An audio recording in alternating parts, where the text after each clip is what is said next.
progres mengenai skripsi yang berjudul analisis kerja lalu lintas di kawasan Pasar Cibaduyut, Kabupaten Bekasi. Sebelumnya kita telah melaksanakan seminar proposal dan sebelumnya telah sampaikan bahwa ada 5 analisis.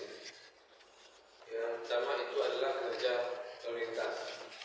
Sebelumnya itu ada kerja luar jalan.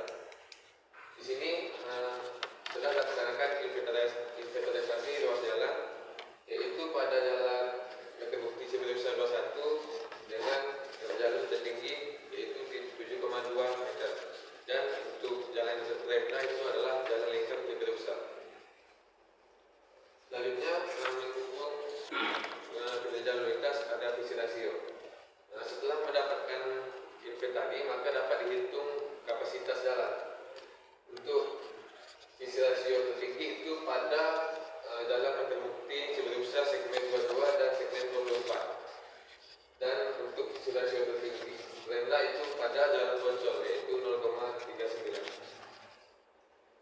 Selanjutnya untuk kecepatan dan kepadatan tertinggi pada jalan Medan Bukti Cibaduyut 22 dengan kecepatan 21,56 km per jam dan kepadatan 73,7 cm per km. Dan untuk kecepatan tertinggi pada jalan Poncol yaitu 35,62 dengan kepadatan 25,26 cm per km. Selanjutnya untuk tingkat layanan jalan, untuk tingkat layanan yang tertinggi itu pada jalan Poncol yaitu dengan tingkat layanan menurut visi rasio itu B, kecepatan B dan kepadatan B.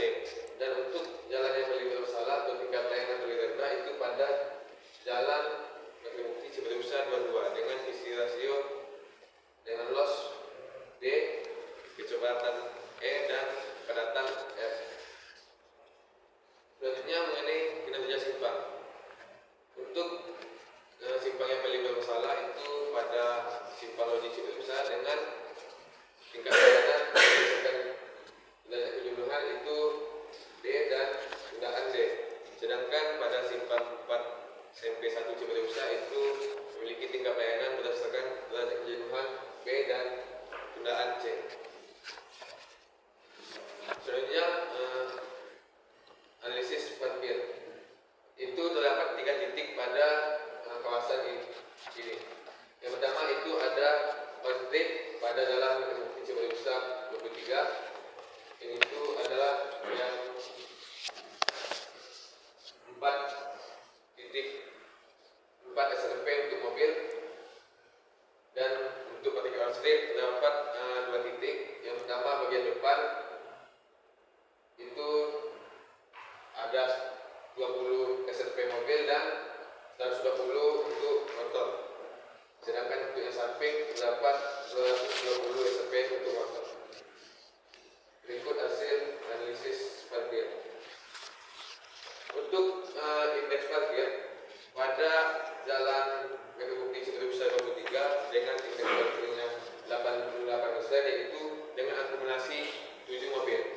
Dan untuk off street yang bagian pasar depan itu hanya terisi 55% dengan akumulasi 11. Jika parkir off street itu dipindahkan ke dalam, itu hanya jika diakumulasikan hanya 18, sedangkan kapasitasnya ada 20. Maka untuk parkir ini tidak perlu dicarikan lahan baru, tetapi hanya dipindahkan saja. Selanjutnya untuk pejalan kaki. Pejalan kaki terdapat 2 analisis, yaitu menyusuri jalan dan menyeberangi jalan. Yang pertama menyusuri jalan. Untuk menentukan fasilitas trotoar maka dihitung jumlah menyusuri rata-rata per jam. Ulangi menit. Untuk menghitungnya adalah dengan melihat nilai N. Nilai N pada 44 itu untuk pergerakan menyusuri tinggi itu dengan nilai N atau level minimum 1,5 dan yang paling kecil itu 0,5.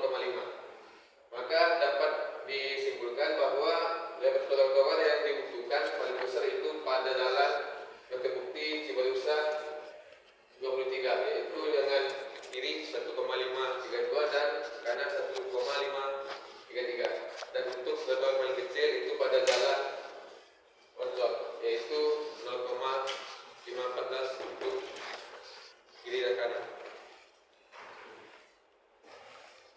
Selanjutnya untuk fasilitas penyeberangan. Untuk fasilitas penyeberangan telah dilakukan survei penyeberang jalan dan volume kendaraan per jam.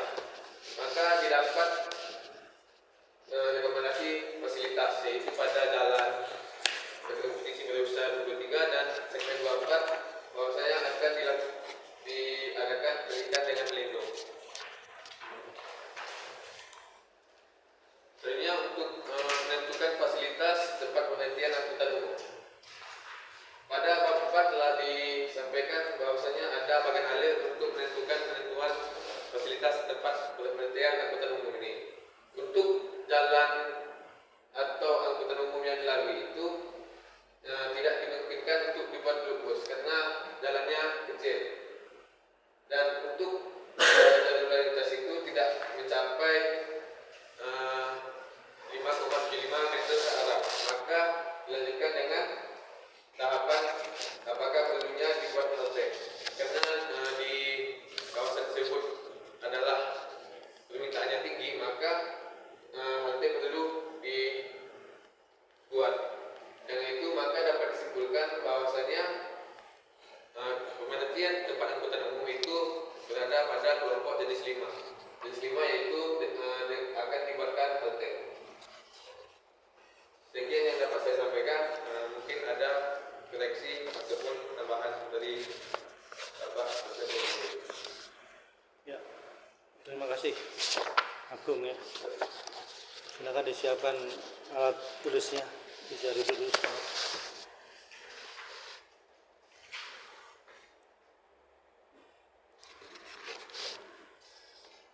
Sudah siap? Oke. Maka mau duduk, silahkan duduk. Oke, untuk mengawali sesi pertanyaan, saya persilakan Pak Arif untuk lebih dulu untuk memberikan pertanyaannya. Silakan.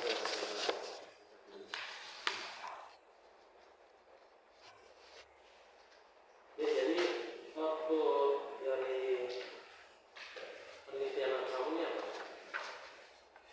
Pak, untuk meningkatkan jalan lintas pada kawasan ini Pak. Tetapi untuk jalan lintas belum dapat diusulkan, belum dapat dilakukan kemudian Pak, karena masih terbatas mengenai aplikasi visum Pak. Karena di Indonesia masih terbatas. Oke. Berarti ini posisinya kamu baru sampai tujuan yang berapa? Nanti Pak, jujur Pak. Tinggal perbandingan Pak, perbandingan sebelum dan sesudah dilakukannya usulan Pak.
berdasarkan apa? Ada pedoman Pak. Pedoman apa? Tahun 98 Pak. Terus dirjen Pak. Perusahaan dirjen nomor berapa? Coba, pokoknya saya ingat Pak. Tapi saya sudah baca Pak. Ya, nggak apa-apa. Ini sebagai ini aja. Kamu di bab 4 ya. Rata-rata di bab 4 pada tabel di bab 4 itu rata-rata kamu nulisnya sumbernya keputusan dirjen hubungan darat tahun 90. Tapi ditulis nomor berapa ya? Karena keputusan dirjen hubungan darat itu banyak. Ya. Tinggal kamu tambahkan ya. Ini kalau orang yang paham aturan nanti pasti ditanya untuk menyempurnakan saja.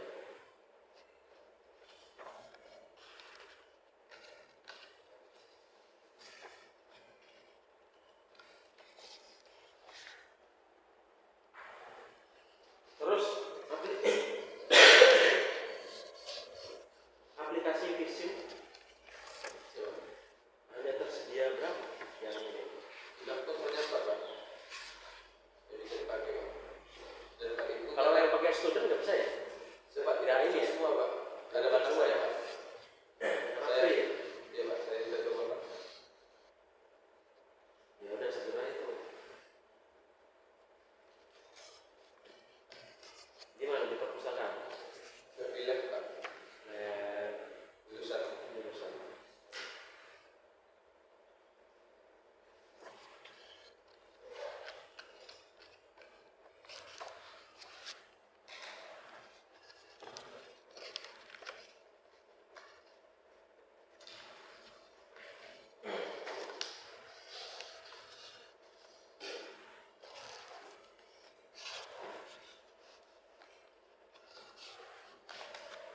Nah, nanti pada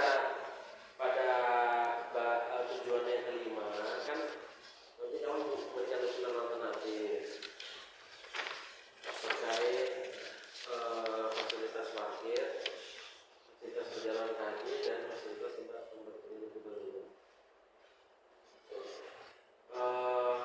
Berarti itu nanti outputnya pada saat sudah dilakukan ini ya pemodelan visim ya. Tadi gambar yang kamu tampilkan yang layout apa? Parkir itu, zona parkir apa itu? Iya, existing Pak. Sistem. Coba. Jadi Pak, untuk yang kerja tadi sama dengan jalan kaki Pak. Hah? Untuk nomor pedoman halte Pak, itu sama dengan pedoman jalan kaki. Udah nanti tulis nomornya.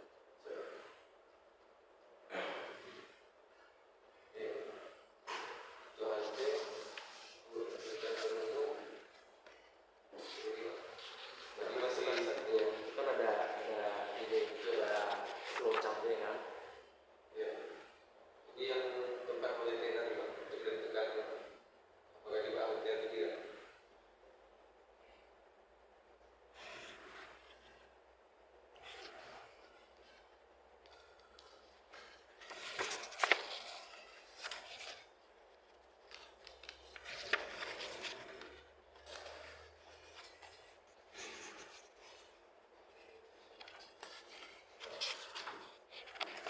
Karena memiliki lebar jalur per arah di bawah 5,75 meter.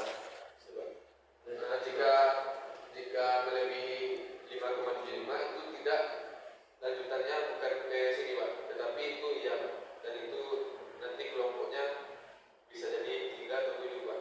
Dan untuk tadi karena kita jalannya tidak sampai 5,75 berarah, maka dilanjutkan ke bawah Pak, karena tidak memenuhi syarat yang keempat ini Pak. Tapi itu jalan nasional ya? Jalan provinsi Pak. Provinsi. So,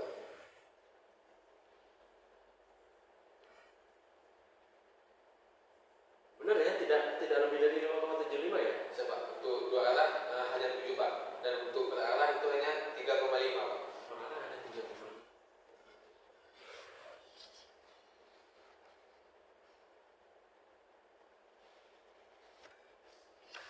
Belum pernah sih.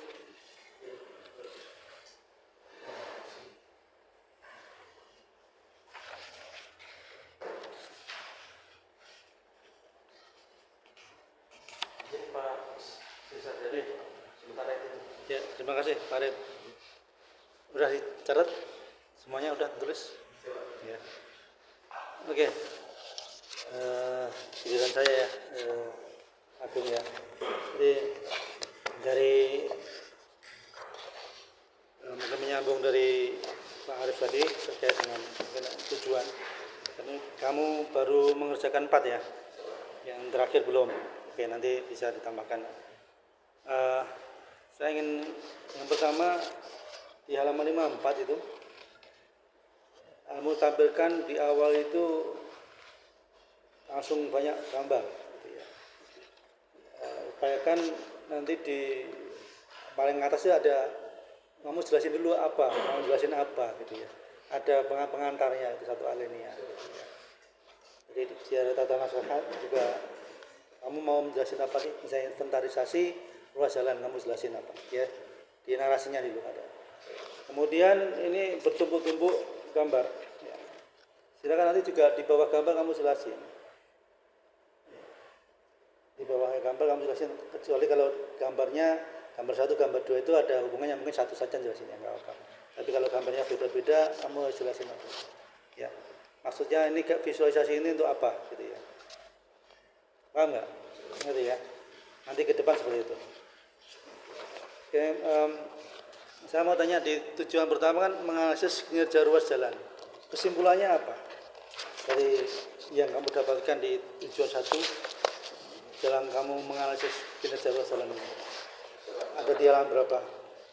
Didapatkan tingkat layanan Pak, bahwasanya di kawasan itu ada jalan yang bermasalah. Ada? Jalan yang bermasalah Pak. Oke. Kerjaan dulu Pak. Di halaman ini ya, 71 ini. Halaman berapa itu? Bisa tuh Pak. 71 ya. Ada jalan yang bermasalah.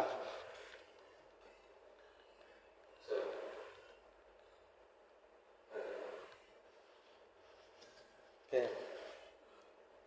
Di tabel 515 ini. Iya Pak, itu 15. Jadi ada jalan yang bermasalah. Nah, kamu perlu jelaskan bermasalahnya itu indikatornya apa, nanti dinarasikan ya. Ya. Nah, kamu anggap ada yang bermasalah nih ya. Terus kamu jelaskan permasalahannya dengan indikatornya apa, kamu jelaskan. Ya, kalau tabel udah ada tapi kan belum informatif. Benar enggak? Membaca mungkin yang biasa mungkin bisa, tapi kalau yang kan yang belum kan enggak. Nah, begitu juga dengan di tujuan 2 untuk menghitung simpang ya. Nah, ini kan langsung masuk ke gambar-gambar tuh. Benar nggak? Kamu lihat. Ya. Langsung masuk gambar, jadi di atasnya juga kamu jelaskan. Kamu mau memaparkan apa sih? Satu hal ini jelasin. Nanti kalau gambar 1, gambar 2 itu mungkin maksudnya sama, kamu jelasin satu sekali aja di 2 gambar bawahnya. Tapi kalau gambarnya nanti beda-beda ya harus dijelaskan masing-masing. Supaya orang ini lihat gambar apaan sih gitu. Maksudnya apa nggak tahu. Jadi dari baca narasimu akan paham. Gitu. Jadi ya nanti di simpang SMP 1 Cibarusah, Loji, ya, dan seterusnya kalau ada. Nah, jadi kesimpulannya dari kinerja simpang itu di halaman berapa? Kesimpulannya. Kemudian di bawah tingkat layanan Pak. Kenapa? Maksudnya Pak, Di halaman berapa kesimpulan untuk bahwa kamu mengukur di kinerja simpang di 75. Oke. Tingkat layanan simpang ini ya. Ada C, ada D. Yang kamu jelaskan juga. Nah, berarti kesimpulannya apa? Nanti dinarasikan. Jadi ada kesimpulan yang kamu sajikan untuk memudahkan intinya apa, kesimpulannya apa dari hasil uji kamu ini. Gitu ya, ditambahkan. Kemudian masuk ke berikutnya ada parkir ya, pemodelan transportasi. Ini 53, 543 ada pemodelan transportasi apa maksudnya? ini Pak, itu yang visi Pak, belum. Naruhnya di situ. Memang naruhnya di 53 itu. Posisinya tetap di situ. Soalnya supaya maksudnya Pak, kan itu ada volumenya Pak. Data sebagainya juga. Ya ya nggak apa mau situ saya nggak masalah, intinya nanti di bawahnya situ gitu ya, di pemuda transportasi di Visim, untuk Visim ya di situ, nggak masalah. Terus masuk ke parkir gitu kan, akses parkir sama dengan sebelumnya kan, ini kan subbab utama, jadi kamu berikan ini bab ini untuk mengkaji apa sih gitu ya. Nah, ada narasinya dulu di atas ya, tidak tahu-tahu gambar gitu ya, supaya kajianmu memang sangat secara ilmiah kualitasnya ada gitu ya. Itu ya, itu yang penting ya.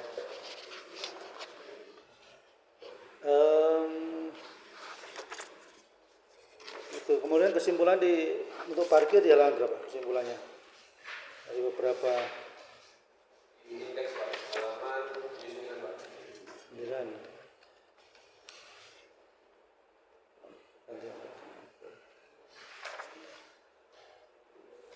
Oke, sama ya, di sini terlihat indeks parkir mobil motor.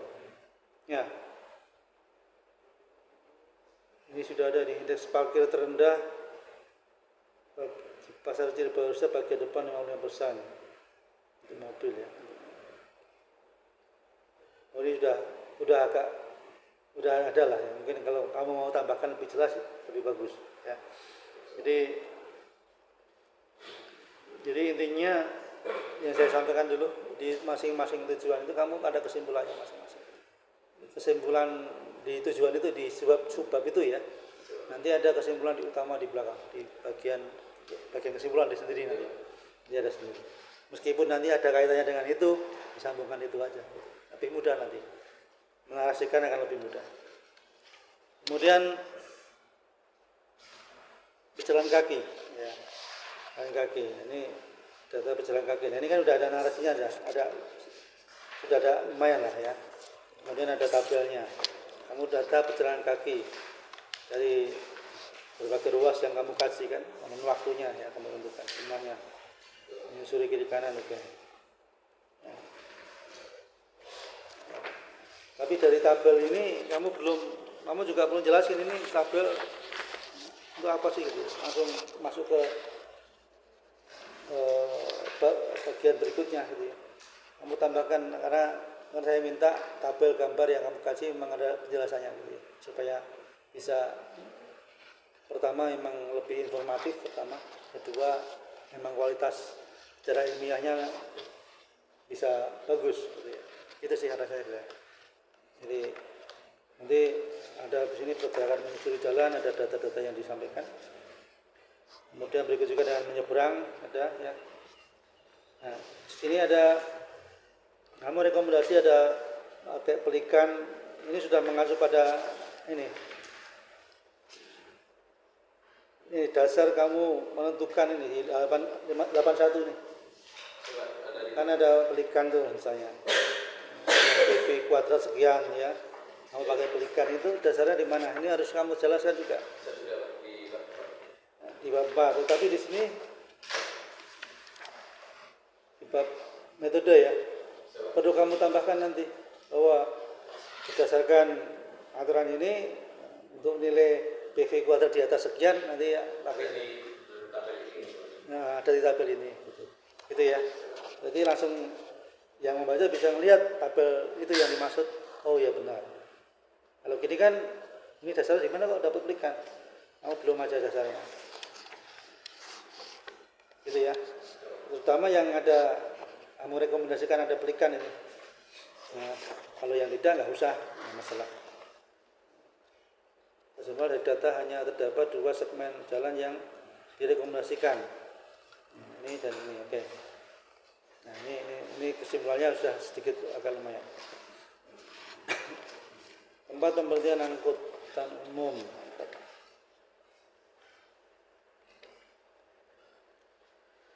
Bantuan fasilitas.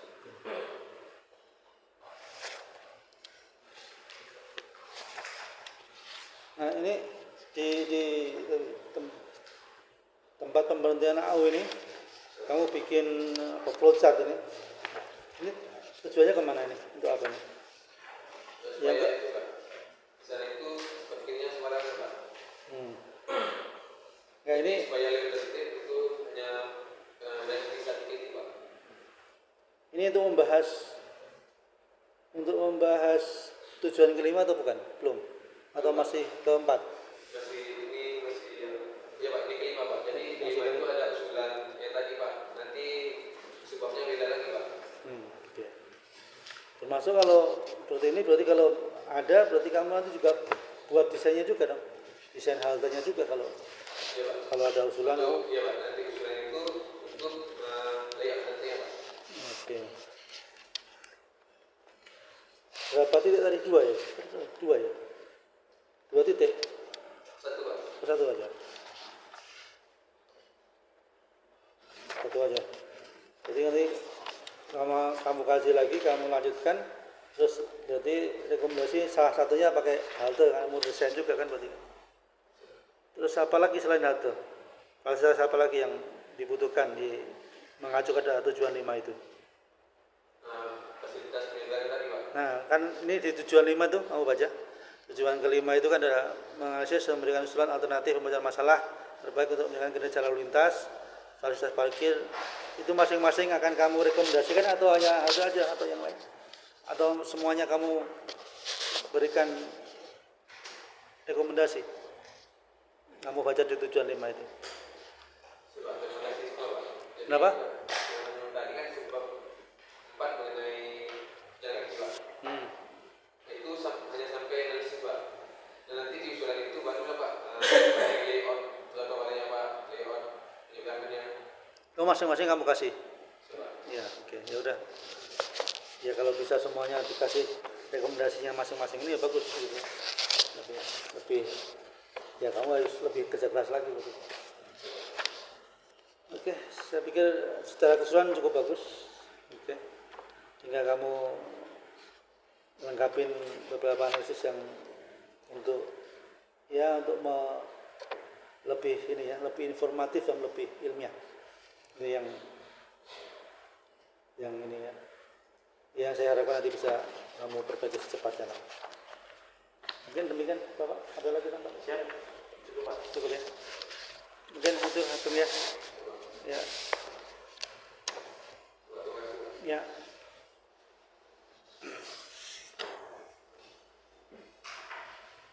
Ditutup dulu silakan. Kamu tutup dulu. Baru di. Coba sekian yang dapat saya sampaikan mengenai Smart Progress. Mungkin ada kekurangan saya akan berbagi. Assalamualaikum warahmatullahi wabarakatuh. Waalaikumsalam.